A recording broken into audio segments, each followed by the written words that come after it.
E hoje nós vamos tratar de um ponto dentro da carta aos Romanos, neste capítulo 8, onde Paulo mostra como é a vida daqueles que têm o Espírito Santo de Deus em seus corações, que lhes assegura que são salvos, porque estes são aqueles para os quais, lá no verso 1, Paulo afirma: não há condenação para aqueles que estão em Cristo Jesus. Por quê? Porque o Espírito Santo aplica a obra de Cristo, o sacrifício dele na cruz. O Espírito Santo aplica esta obra no coração. O Espírito Santo inclina o coração destes homens que estão em Cristo Jesus para as coisas que são do Senhor, para a vontade de Deus. E então o Espírito Santo os guia em toda a verdade, como Jesus havia prometido, os guia na direção da vontade de Deus. O Espírito Santo habita no coração destes homens eleitos, que foram salvos por Cristo Jesus, que têm a habitação do Espírito Santo. O Espírito Santo vivifica a nossa alma, e não apenas a nossa alma, mas ele é a garantia, ele é a promessa de que assim como Cristo ressuscitou, ele, o Espírito Santo, vivificará também o nosso corpo mortal lá no último dia. O Espírito Santo nos livra do pendor da carne. O Espírito Santo nos livra da inclinação dominante da natureza pecaminosa e nos inclina para a vontade de Deus. E vimos especialmente na semana passada que o Espírito Santo nos capacita para enfrentar os sofrimentos do tempo presente. Por quê? Porque o Espírito Santo, ele coloca no nosso coração as primícias da obra de Cristo, da obra do Espírito, da obra de Deus na redenção do homem. O Espírito Santo desenvolve em nós os frutos dele, os frutos do Espírito, as primícias do Espírito. E quando esses frutos do Espírito começam a se desenvolver no nosso coração, nós somos encorajados a olhar para o futuro e aguardar em santa expectativa as coisas gloriosas que hão de ser reveladas no fim e que são incomparavelmente melhores e trarão tão profunda alegria que os sofrimentos do tempo presente nem servem para ser comparadas com a glória que há de ser revelada em nós. E o Espírito Santo dá testemunho disso hoje já na vida do crente, fazendo-o frutificar e fazendo desfrutar antecipadamente já dessas obras de Deus que serão reveladas lá no fim. E isso nos dá capacidade para enfrentar os sofrimentos desse tempo presente, nesse mundo afetado, nessa terra afetada pelo pecado. Muito bem, então Paulo agora, depois de nos falar sobre tantas obras do Espírito, agora ele vai acrescentar mais uma, falando a respeito da intercessão do Espírito. Como é que eu sei que eu sou um salvo em Cristo Jesus? Por causa de todas essas obras que o Espírito realiza na minha vida, e mais uma agora, que é esta intercessão do Espírito. Bom, vamos entender o que é isso. Na primeira parte nós vamos falar um pouquinho sobre o que é essa obra intercessória do Espírito Santo, inclusive com gemidos inexprimíveis, e na segunda parte nós vamos falar sobre o fato de que Deus atende às orações que são feitas em nome de Cristo Jesus, através da intercessão, do auxílio do Espírito Santo de Deus. Deus ouve e responde todas essas orações. Você quer ter a sua oração respondida, você precisa então confiar e buscar esta obra do Espírito Santo na sua alma, no seu coração. Bom, vamos lá. O texto começa, Paulo dizendo que também o Espírito semelhantemente nos assiste. Bom, vamos entender esse também. Bom, ele tem um amplo significado. Primeiro, ele tem um significado conectado a toda a carta. O que nós aprendemos em toda a carta do apóstolo Paulo é que nós somos auxiliados para a nossa salvação. Ou seja, por nós mesmos, nós só conseguimos ser indesculpáveis por causa dos nossos pecados e dos nossos erros. Mas através de um Deus santo e justo, nós temos a salvação porque Deus nos auxilia nisso. Nos auxilia fazendo o quê? Primeiro, a obra da redenção por meio do seu Filho. Segundo, a implantação dessa obra dentro do nosso coração através do Espírito Santo de Deus. Então, essa parte central da carta do apóstolo Paulo aos Romanos, que trata da salvação de pecadores através da obra de um Deus justo, ela mostra como Deus nos auxilia, como Deus nos ajuda. Então, de forma ampla, esse também tem a ver com toda a obra realizada por Cristo. E até de forma indireta, até por aquilo que Paulo está fazendo com aquela igreja, com o povo de Deus, auxiliando-nos para que a gente entenda a obra de Cristo. Então, até agora, tudo que nós vimos nessa carta é uma grande ajuda, um grande auxílio, contando-nos a respeito do auxílio de Deus na nossa salvação, que seria absolutamente impossível não fosse Deus realizá-la em nosso favor. E aqui no capítulo 8, Paulo já falou de várias ações do Espírito Santo, e agora ele vai dizer, olha, além de tudo isso, o Espírito Santo também, e é essa a ideia, também nos assiste na nossa fraqueza. E o que ele quer dizer com isso? Quer dizer que o Espírito Santo, ele nos auxilia, ele é o nosso ajudador, ele nos dá essa assistência por causa da nossa fraqueza. E que fraqueza é essa? Bom, a ideia aqui não são todas as fraquezas de cada um dos indivíduos, mas a ideia de fraqueza aqui é a descrição do estado da raça humana, do homem de forma geral. Todos nós estamos no estado de imperfeição e de fraqueza. E nesse estado de fraqueza nós somos extremamente limitados, não apenas moralmente, por isso não conseguimos por nós mesmos conseguir qualquer favor de Deus ou redenção, fomos salvos pela graça maravilhosa do Senhor que nos alcançou nessa nossa fraqueza.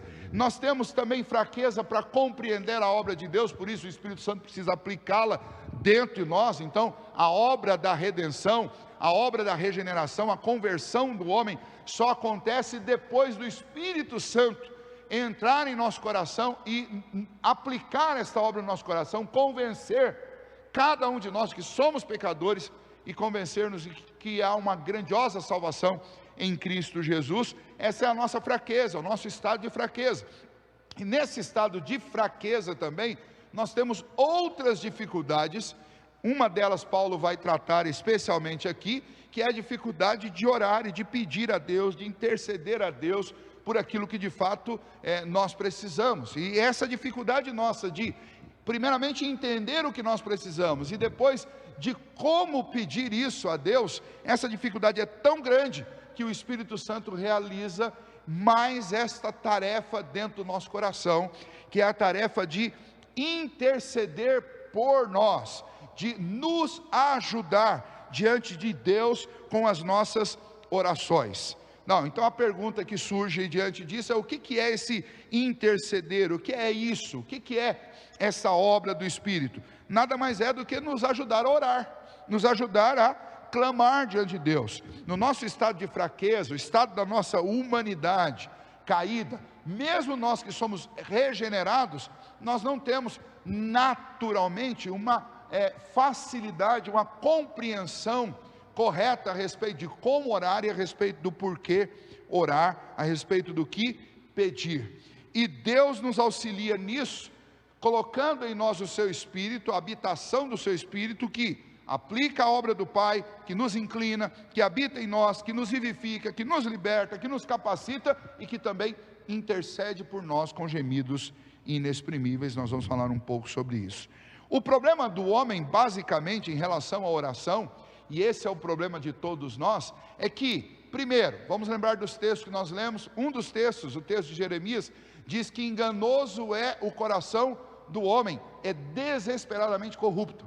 Como é que eu posso legitimamente, autenticamente ter certeza de que o que eu estou pedindo a Deus é o que realmente eu preciso, uma vez que os meus pedidos, eles são produzidos pelo meu próprio coração?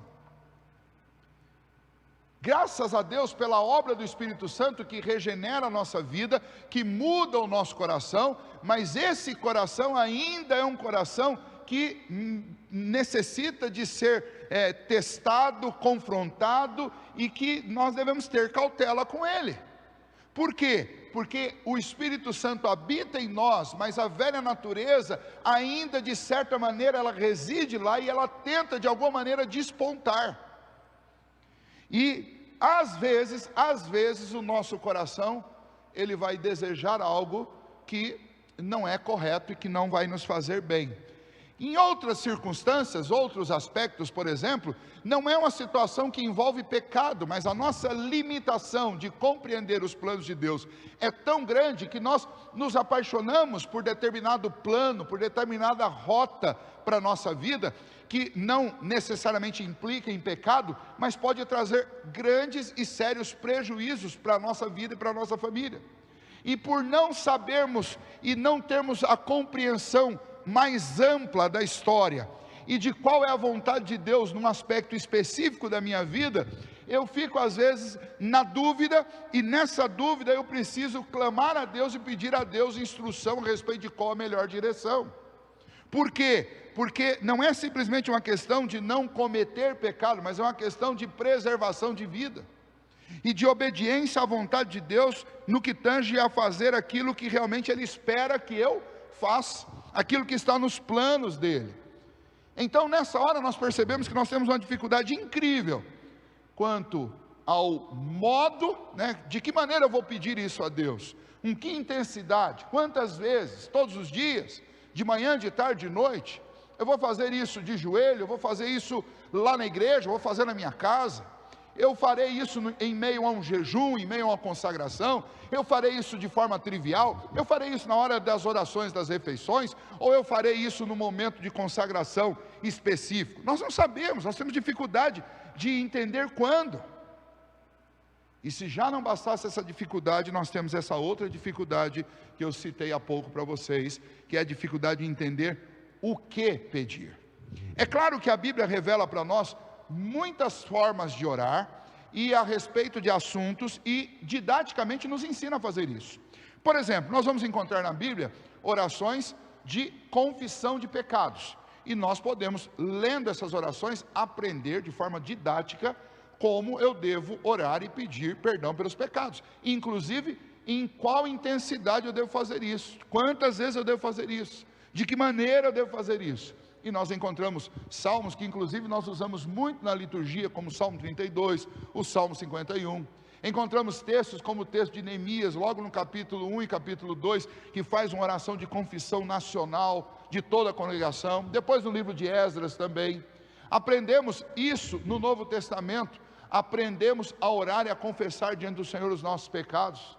Então nós temos exemplos de oração de confissão, temos exemplos de adoração a Deus, de orar adorando o nosso Senhor. Se você lembrar, por exemplo, você pode ler uma oração muito peculiar que acontece lá em Atos capítulo 4, quando a igreja está sofrendo ameaças e a congregação se reúne para orar, e eles começam: Tu, soberano Senhor, que fez o céu, a terra, o mar e tudo que neles há. Ou seja, eles adoram ao Senhor na oração, e depois eles pedem a Deus, e nós temos exemplo de oração de petição. Mas sem dúvida nenhuma, o maior de todos os exemplos é a oração que o próprio Senhor Jesus nos ensinou, e nós temos lá uma oração muito perfeita, elaborada pelo próprio Filho de Deus, uma oração onde nós temos pedidos relacionados à glória de Deus, à vontade de Deus, ao reino de Deus, e pedidos relacionados às nossas necessidades, o pão nosso de cada dia, o nosso relacionamento com os outros, o apelo ao perdão. Ou seja, nós temos ali um modelo perfeito de oração para nós usarmos diariamente. O detalhe é que nós vamos ter circunstâncias na vida que nenhuma desses modelos de oração vão ser suficientes para se encaixar nessa circunstância. E é nessa hora então que nós precisamos, nós sofremos a nossa fraqueza humana, as nossas limitações, e não sabemos muito bem como orar, não sabemos o que orar, o que pedir. Um exemplo, eu acabei começando esse exemplo, vou continuar. Imagine que você está num trabalho, está trabalhando numa determinada empresa, e de repente surge uma oportunidade para você se mudar para uma outra cidade e ir trabalhar numa outra empresa, talvez ganhando um pouquinho mais, mas vai envolver um deslocamento da sua família, do seu modo de vida completamente para lá. E aí? Nós estamos lidando com a situação em que há risco de pecado? Não, não é uma situação que implica cometer um pecado ou quebrar um mandamento, nada disso. É tão somente uma encruzilhada na vida. E aí, qual é a vontade de Deus? Então, nesse momento, é que este ministério do Espírito Santo, ele faz toda a diferença na vida do crente. Por quê? Porque o texto, o apóstolo Paulo diz que o Espírito Santo semelhantemente nos assiste em nossa fraqueza, porque não sabemos orar como convém. Ou seja, eu não sei como e eu não sei o que pedir. E aí nessa hora o Espírito Santo, que sonda o meu coração, como nós lemos lá naqueles textos no início, que conhece o meu coração, que desvenda o meu coração, mas não apenas isso, esse Espírito que é Deus de Deus, ele também conhece os planos de Deus para a minha vida, e então esse Espírito, ele me auxilia a orar, de tal forma que, mesmo que eu não tenha as palavras para pedir, e mesmo que eu não saiba como pedir, mas o Espírito Santo, ele me leva diante do trono de Deus, em oração, muitas vezes sem palavras. E aí é importante a gente compreender, especialmente, esta obra da Trindade, a obra do Pai, do Filho e do Espírito Santo, porque pode passar pela nossa ideia nesse momento, quando a gente lê que o Espírito Santo intercede com nós, inclusive com gemidos inexprimíveis, pode passar a ideia que o Espírito Santo ele está apelando através de gemidos ao Pai, diante do Filho, na mediação do Filho, e a impressão que dá, pode passar essa impressão na nossa mente, de que há uma hierarquia na Trindade, de menor para maior, e a gente tem que tomar cuidado com isso, porque você não aplica nenhum tipo de hierarquia à Trindade.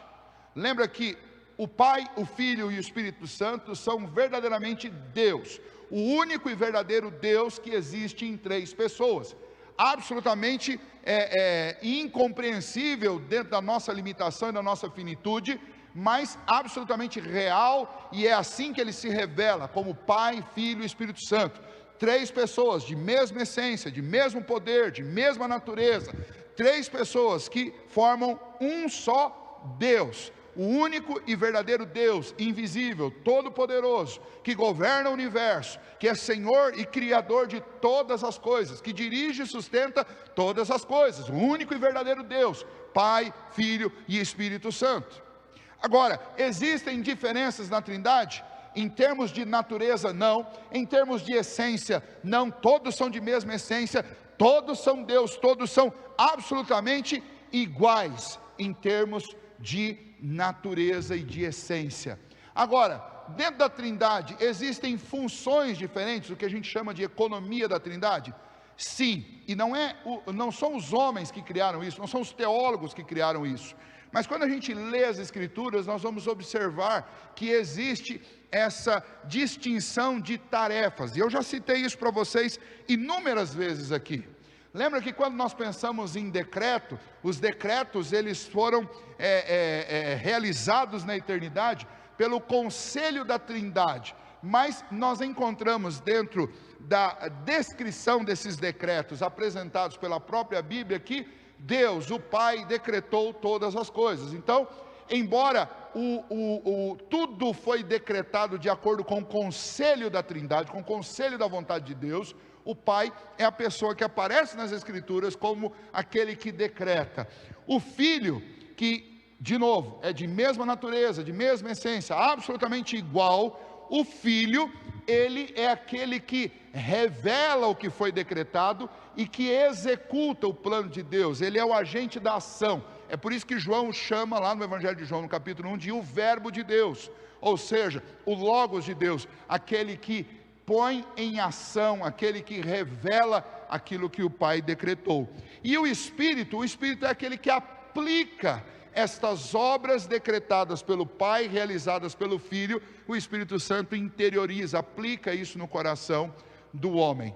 E aqui, quando nós vamos falar sobre esta oração, nós estudamos, quem acompanha a escola dominical, nós estudamos algumas semanas atrás sobre o culto, e dentro do culto nós estudamos sobre a oração, e aí a gente abriu um parênteses lá para falar sobre a oração e mostrar que nós, dentro da tradição reformada, nós aprendemos na teologia bíblica que nós oramos ao Pai, pela mediação do Filho, com o auxílio do Espírito, e é especialmente aqui que eu quero que vocês compreendam. Dentro da nossa dinâmica de oração, existe também uma economia da Trindade. as nossas orações são dirigidas ao Pai, que está no trono da graça. Conforme Hebreus nos ensina, nós temos o trono da graça e podemos entrar com intrepidez diante desse trono. Por quê? Por causa da mediação do Filho, de Jesus Cristo. Por isso que nós oramos em nome de Cristo, diante do trono do Pai, com o auxílio do Espírito. E o Espírito Santo faz especificamente o quê? Bom, vamos lá. Enquanto o Filho faz mediação entre nós e Deus diante do trono de Deus, o Espírito de Deus que habita no nosso coração, Ele com gemidos inexprimíveis, Ele juntamente conosco nos ajuda diante de Deus nas nossas orações. Então veja, a ideia não é que o Espírito Santo está diante do trono da graça, gemendo inexprimivelmente diante de Deus.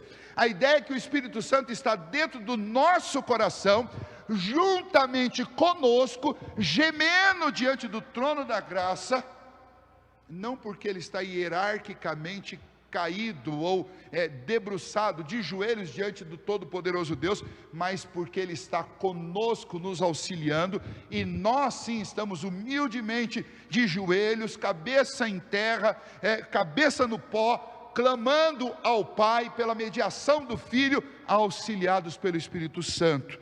E estes gemidos do Espírito nada mais são do que o Espírito clamando ao Pai dentro de nós, e nós muitas vezes não sabemos as palavras que usar, mas o Espírito Santo está junto conosco nesse gemido diante de Deus, clamando a Deus que Ele faça a vontade dEle. Muitas vezes nós expressamos com as nossas palavras, os nossos lábios, a vontade do nosso coração, e o Espírito Santo junto conosco diante do Pai expressa aquilo que é realmente a vontade de Deus, e o Espírito Santo intercede por nós. Vou dar algum exemplo aqui para nos ajudar nisso, para tentar tornar isso mais palpável para a nossa mente. Quando meu filho tinha 5 ou 6 anos de idade, não lembro exatamente, ele passou por uma situação em que ele sofria bullying na escola. Ele sempre foi rechonchudinho, fofinho, ele sofria bullying. E eu o levava e o buscava da escola todos os dias. E algumas vezes, e eu não sabia o que estava acontecendo, mas quando eu ia buscá-lo, ele vinha olhando para mim, e o olhar dele, ele juntava aqui a testa, aqui ficava meio franzida a testa. Ele estava gemendo, mas ele não conseguia dizer o que era. Mas para o coração de pai, os filhos não precisam de palavras, porque no semblante dele havia um pedido de socorro. Diferente de Deus, eu não conseguia saber exatamente o que era, eu apenas sabia que ele estava precisando de alguma coisa, porque essa ideia de gemidos inexprimíveis é essa ideia de que você precisa de alguma coisa que você não sabe nem o que é. Então você geme diante do Pai, e o Pai te entende, Ele te conhece, muito mais do que os pais humanos. E a situação era a mesma quando eu ia deixá-lo na escola. Ele ficava sentadinho no banco de trás, e eu baixava um pouquinho o meu retrovisor, e eu via que ele estava lá, e quando ele percebia que eu estava olhando, ele olhava para mim, e eu via o olhar dele. E numa das vezes uma lágrima escorreu quando nós chegamos na frente da escola, e eu entendi que alguma coisa, e aí nós tivemos que tomar algumas providências para ajudá-lo com isso. Mas o ponto aqui, e essa ilustração que eu quero deixar para você, o ponto é que o Espírito Santo, ele nos ajuda a fazer isso.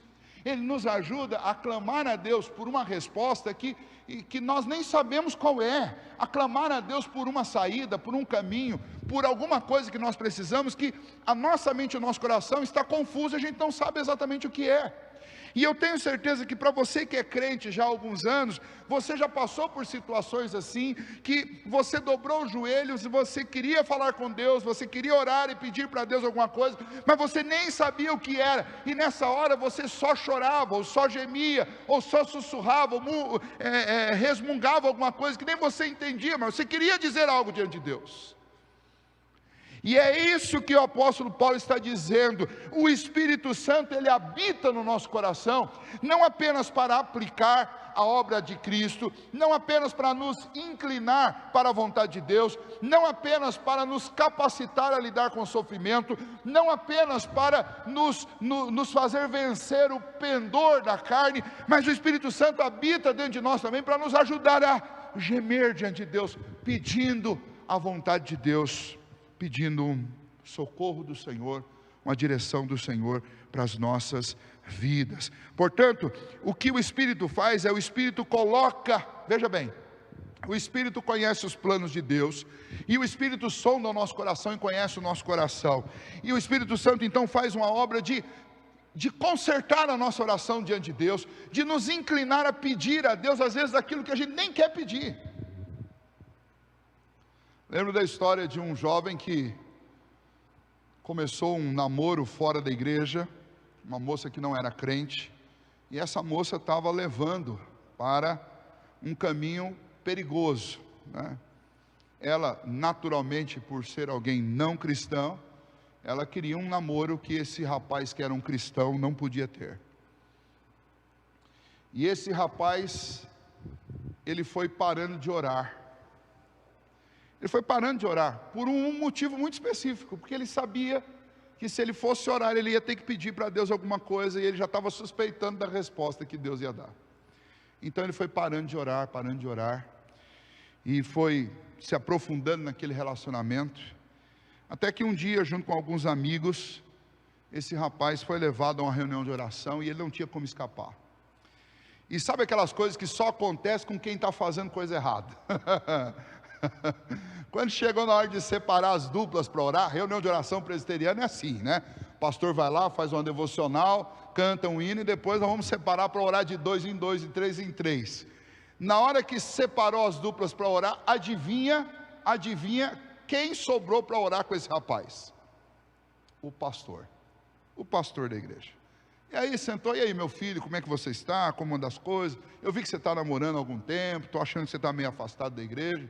E aí aquela pergunta que aquele jovem sabia que tinha que fazer diante de Deus, mas estava evitando inclusive orar para não ter que fazer, porque o Espírito Santo estava lá dentro do coração dele com gemidos inexprimíveis, empurrando ele para aquela oração.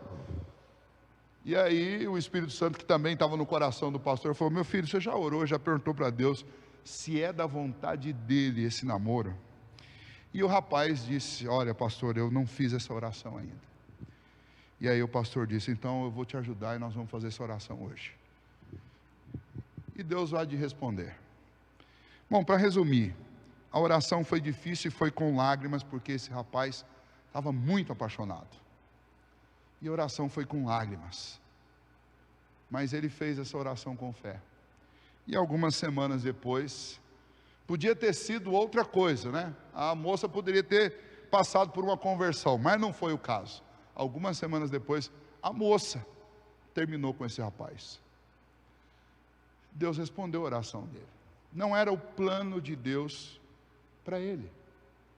E não poucas vezes na vida, e eu quero te ajudar com mais essa ilustração, não poucas vezes na vida, nós até evitamos a oração, e eu estou falando nós crentes, porque nós sabemos que há um Espírito de Deus dentro de nós, e esse Espírito intercede por nós, diante de Deus, de dentro do nosso coração, com gemidos inexprimíveis. E ainda que você tente fazer a oração do jeito que satisfaça o seu coração humano, a sua vontade humana, às vezes da carne, ainda assim, o Espírito Santo de Deus, ele nos auxilia. Lembra, olha o que o Paulo diz: ele nos assiste em nossa fraqueza. Essa nossa fraqueza é tudo que diz respeito à humanidade caída.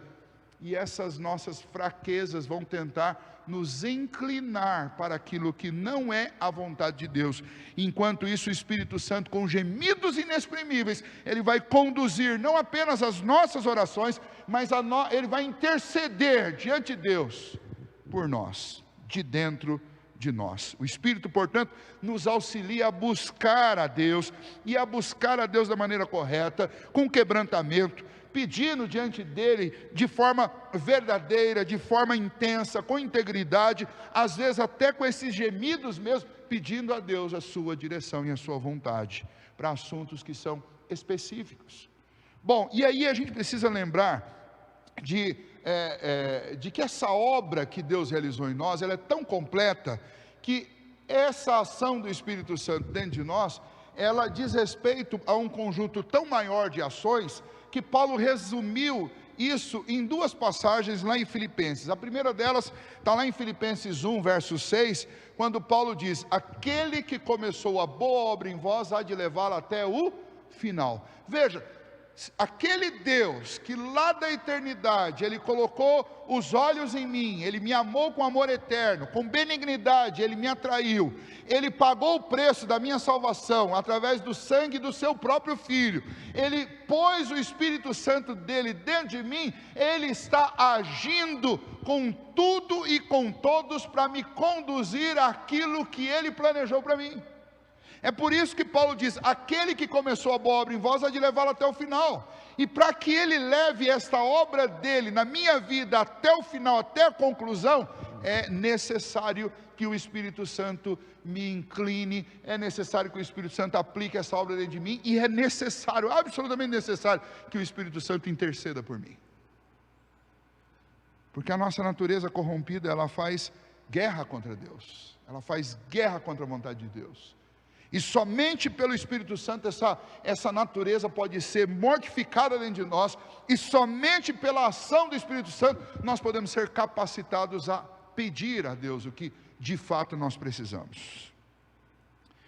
Paulo também, resumindo essa obra, no capítulo 2 da carta aos Filipenses, nós lemos no início aqui, especialmente no verso 13, ele diz: porque é Deus quem opera em vós tanto querer quanto o efetuar segundo a sua boa vontade. Até mesmo orar é uma obra do Espírito Santo. Às vezes a gente não quer orar, como eu citei a história desse jovem para você. Às vezes nós sabemos que a vontade de Deus, ela está indo numa direção diferente daquela que nós queremos ir, e a gente para de orar. Mas o Espírito Santo, esta obra de interceder com gemidos inexprimíveis, inclui tudo, inclusive isso: colocar em nós a vontade de orar. É Ele quem efetua em vós tanto o querer quanto o efetuar. É o Espírito Santo que me faz querer mais Deus. É o Espírito Santo também que vai me convencer e me fazer querer os planos de Deus e não os meus. É o Espírito Santo que vai junto comigo interceder com gemidos diante de Deus, e esse mesmo Espírito vai me conformar à vontade de Deus. É a obra do Espírito Santo na nossa vida. É esta ação extraordinária desse Espírito que atua em nós. E os gemidos desse Espírito são os nossos. E os nossos gemidos são gemidos do Espírito, buscando a vontade de Deus. Muitas vezes nos contorcendo para tentar resistir à nossa própria vontade humana, carnal, que vai numa direção contrária àquela que Deus estabeleceu para a nossa vida. Portanto, quando Paulo diz, então esta é a obra da intercessão, ele diz: também o Espírito semelhantemente nos assiste em nossa fraqueza, porque não sabemos orar como convém, mas o mesmo Espírito intercede por nós sobremaneira com gemidos inexprimíveis. Para encerrar essa parte aqui com um exemplo bíblico, você pode lembrar da própria história do apóstolo Paulo, que ele conta que por causa das revelações que Deus concedeu a ele, foi colocado na sua carne um espinho. Ele mesmo declara que esse espinho era como que um mensageiro de Satanás para humilhá-lo, para esbofeteá-lo, a fim de que ele não se ensoberbecesse. É óbvio que ele está contando para nós, está escrevendo isso depois de ter passado por essa experiência. E como é que a gente sabe que é depois? A gente sabe porque quando ele conta isso, ele conta que durante essa experiência de lidar e compreender a função desse espinho na carne, ele orou a Deus, e o texto diz que ele orou com instância, ou seja, ele orou insistentemente 3 vezes a Deus para que Deus lhe tirasse aquele espinho da carne. Ao que Deus lhe respondeu: a minha graça te basta, porque o poder se aperfeiçoa na fraqueza. O meu poder se aperfeiçoa em você na fraqueza. Veja só, o exemplo que nos é dado aqui é o seguinte: Paulo estava pedindo o quê? Paulo estava pedindo para que Deus tirasse o espinho na carne. Qual era a vontade de Deus? A vontade de Deus era que ele ficasse humilhado por causa daquela situação, e para que ele se mantivesse fraco, porque se de alguma maneira ele se sentisse forte, arrogância, autossuficiência poderia tomar conta dele, ele não usaria e não usufruiria do poder de Cristo, ele não estaria absolutamente descansando na graça de Cristo. Então ele precisava do espinho para que ele de maneira alguma ele deixasse e o Espírito deixasse nascer nele alguma semente de autossuficiência. Lembra que ele vem de uma religião de meritocracia, e essa meritocracia não poderia voltar para o coração dele jamais, como não pode existir no coração de nenhum de nós crentes. Se nós acharmos por um único instante que nós estamos aqui porque merecemos e que vamos para o céu porque merecemos, nós estamos indo em direção ao inferno. Então Deus, para salvaguardar a vida do apóstolo Paulo, pôs o espinho na carne, para que esse espinho na carne o mantivesse humilde. E isso tudo, Paulo diz, isso eu pedi a Deus para tirar de mim. Veja, era o mal que Deus colocou, plantou na vida de Paulo, para que Paulo fosse aperfeiçoado e andasse na graça e no poder de Cristo. Ou seja, o plano de Paulo era se livrar daquele espinho, talvez alguma coisa que lhe causasse dor física, ou alguma vergonha física, alguma coisa assim. Paulo tinha um problema visual, que é relatado por ele, talvez fosse esse o problema, nós não sabemos, mas não importa, o que importa para nós é entender o seguinte: Deus diz para ele: Paulo, não vou tirar, porque é através disso que você confia e depende inteiramente da graça, e o meu poder se aperfeiçoa na sua dependência de mim, na sua fraqueza. Quanto mais você se sente fraco, mais você busca, descansa e confia em mim, na minha graça, no meu favor. Então é bom para você que você fique com esse espinho aí na carne. Veja, irmãos, por que Deus, ao invés de tirar o espinho, deu a Paulo graça e poder no meio da fraqueza? Porque a oração de Paulo, ela não foi a única ouvida diante do trono de Deus, mas o Espírito de Deus que habitava no coração de Paulo, com gemidos inexprimíveis, orou junto com Paulo diante do trono de Deus, sentindo e sabendo da dor e do sofrimento de Paulo, com tudo aquilo, a agonia, inclusive a agonia de não saber exatamente o que pedir e como pedir, e o Espírito Santo intercedeu, e Deus respondeu a oração, não do jeito que Paulo queria, mas do jeito que era o plano de Deus. E aí nós entramos então no versículo 27, Deus sempre atende a oração dos seus filhos, feita pela intercessão do Espírito Santo. Veja o verso 27, diz: e aquele que sonda os corações, sabe qual é a mente do Espírito, porque segundo a vontade de Deus, é que ele intercede pelos santos. Em outras palavras, o que Paulo está dizendo aqui é, o Pai, como é que o Pai responde essa oração feita pela intercessão do Espírito, inclusive com gemidos inexprimíveis? O Pai atende sempre. Ah, pastor, Deus não atendeu minha oração. Tem certeza? Se você é um crente, se você tem a habitação do Espírito Santo de Deus, portanto você é um crente, as suas orações são sempre respondidas por Deus. Nenhuma delas fica sem resposta. Agora, a resposta que Deus dá não é exatamente a resposta que você quer, mas é a resposta que combina com aquele que conhece não apenas a vontade de Deus, mas aquele que conhece também o seu coração, e por conhecer o seu coração e conhecer os planos de Deus, ele intercede por você. Vamos entender isso. Quando nós oramos, nós buscamos o Pai na nossa oração, e diante do Pai nós expomos a nossa vontade, mas junto conosco o Espírito Santo intercede ao Pai também por nós. Só que a diferença é que nós sabemos pouco a respeito do que realmente nós precisamos. Jeremias, lembra 17? Porque o nosso coração é enganoso. Então, nem sempre quando eu peço ao Senhor, eu estou pedindo aquilo que de fato vai me fazer bem, porque eu sou flexionado pela vontade do meu coração. Já o Espírito Santo, que diante de Deus intercede pela minha vida, quando eu oro, junto comigo ele ora, o Espírito Santo sabe melhor do que eu o que eu realmente necessito. E não apenas isso, o Espírito Santo que intercede por mim, ele é verdadeiramente Deus. Ele faz parte do conselho da vontade de Deus, ele é parte da Trindade, ele é absolutamente Deus, e ele então conhece quais são os seus planos para a minha vida. Então ele vai contemplar qual é a minha necessidade, e a resposta será dada de acordo com o plano de Deus, e não de acordo com a minha vontade. O Pai, portanto, e é isso que Paulo está dizendo, ele sonda o meu coração através do Espírito.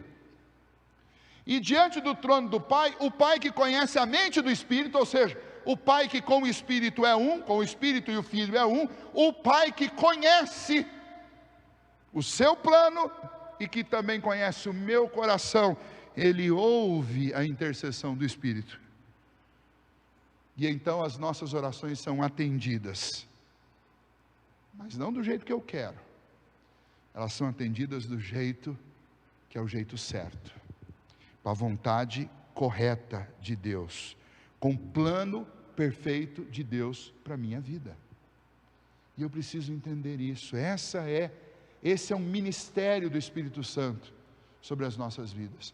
Ele intercede diante de Deus com gemidos inexprimíveis, de dentro do nosso coração, porque ele habita em nós, junto conosco, ele nos flexiona diante do trono da graça, nos ajuda a confiar na obra de Cristo, nos ajuda a buscar as coisas lá do alto, as coisas de Deus, nos ajuda a diante de Deus, dobrar os nossos joelhos e clamar. E quando por algum motivo o nosso coração nos leva tendenciosamente para uma direção que não é a direção de Deus, o Espírito Santo, ele nos corrige nessa oração e nos ajuda. Portanto, diante disso, é absolutamente clara a mensagem do texto para nós. Esse texto é não apenas um convite, mas ele é uma convocação para nós, para que a gente ore. Por quê? Porque eu não preciso ficar com medo de orar diante de Deus. Por que eu não preciso ficar com medo? Primeiro, porque Deus vai responder essa oração, e Ele vai responder de acordo com aquilo que for a vontade perfeita dEle para a minha vida. Não preciso ficar com medo de não saber o que pedir. Por quê? Porque ainda que eu não saiba o que pedir, o Espírito de Deus que habita no meu coração, Ele sabe.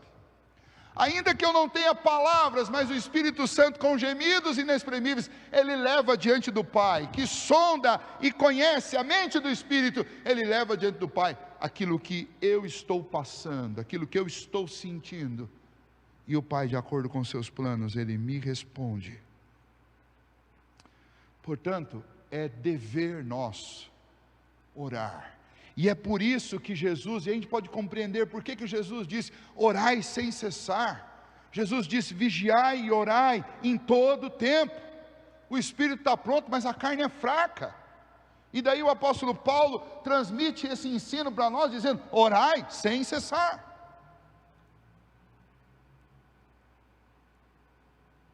Por quê? Porque não tem como dar errado.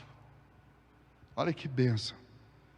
Para quantas coisas na vida você pode receber essa promessa, essa confirmação? Não tem como dar errado. Né? Em quantos lugares você senta e você ouve alguém dizendo isso, e dizendo de verdade, não é enrolação, não é papo de político. Somente diante da palavra de Deus você encontra uma afirmação tão absolutamente certa, correta, segura como essa. O Espírito Santo, semelhantemente, nos assiste em nossa fraqueza, que não sabemos orar como convém, mas Ele intercede por nós com gemidos inexprimíveis. Vai dar certo. Então ore, ore, ore porque vai dar certo. É dever nosso como cristão orar sempre. Uma pessoa que tem uma fé autêntica no seu coração, ela ora, ela busca o Senhor, e ela sabe que muitas vezes não existirão palavras que possam expressar a nossa agonia, ou aquilo que nós precisamos diante de Deus, mas ainda assim a gente sabe que o Espírito Santo nos auxilia, e Ele nos ajudará.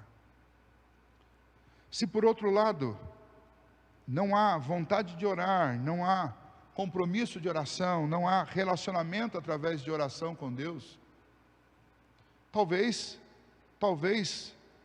não haja uma fé autêntica, apenas religiosidade, porque aonde há uma fé autêntica, há uma relação com Deus através da oração. E esse momento é um momento que realmente nós precisamos nos confrontar, porque veja, irmãos, Paulo está dizendo que os salvos, eles têm esta obra do Espírito Santo em seus corações. Isso significa que eles são constantemente impelidos pelo próprio Espírito Santo a orar e a clamar a Deus. Isso não significa aquelas orações formais que as pessoas normalmente fazem na igreja, e a gente fala assim: olha, fulano ora bonito. Não, isso aqui não tem a ver com orar bonito, isso aqui tem a ver com orar. E orar pode ser algo que você faz tanto sozinho, no seu quarto, às vezes sem palavras, como já citei aqui, ou em público. Mas é o seu relacionamento com Deus. É orar às vezes silenciosamente, em pensamento, falar com Deus. Mas tem que ter oração, porque aonde há o Espírito, aí também há oração e intercessão diante de Deus. Pastor, eu não oro mais porque eu não sei orar. Bom, a partir de hoje, você não pode mais usar essa desculpa, porque Paulo nos diz que nós não podemos negligenciar a oração, porque ainda que eu não saiba orar, não saiba como, nem porquê, eu tenho o Espírito que intercede. Então você não precisa ficar com medo que a sua oração vai sair errado, né? Eu acho tão bonitinho as crianças quando elas vêm à frente, e de vez em quando a gente escolhe um para orar, e elas oram. Nós já vimos situações, já vi situação na igreja engraçada, que as crianças, uma criança foi orar, ela começou a agradecer pelo papai, pela mamãe, e pedir que Deus abençoasse, né, a sua família, todas as crianças, e todos os cachorrinhos das crianças. É uma oração incomum, que a gente não ouve. É uma oração errada? Não, não tem oração errada. No dia que nós estudamos aqui na escola dominical sobre oração, nós falamos, devemos orar ao Pai, em nome do Filho, pela intercessão do Espírito. Pastor, mas e as vezes que eu não fiz isso? Ou e as vezes que eu esqueci de fazer isso? Não se preocupe. Não se preocupe, porque o Espírito Santo intercede por nós. Por isso não tem oração de um crente verdadeiro que seja errada. Porque ainda que os nossos lábios não consigam expressar exatamente o que nós realmente precisamos diante de Deus, e qual é a vontade de Deus para a nossa vida, mas o Espírito que habita no nosso coração, Ele consegue. Então ore, confie e dependa do Senhor a cada instante. Aproveite esta obra do Espírito Santo em seu coração, porque o Espírito Santo intercede por nós, inclusive com gemidos inexprimíveis.